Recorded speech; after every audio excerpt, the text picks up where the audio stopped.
3,5 айлық еркек күшік сатылымда. Бағасы 50 мың теңге деп тұр.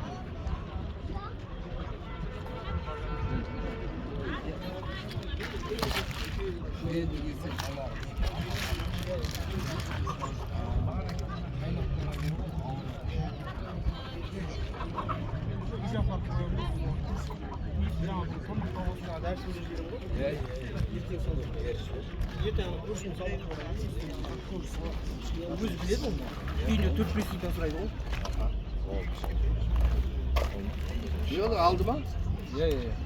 Böyle bir sürü var. Қаншаға кетті? 35-ке бердім. 35-ке сатылып кетті. Несін yok. Сәкеме анау несін алайын, я? Несін жоқ. Мынаусын алып қылайын, я?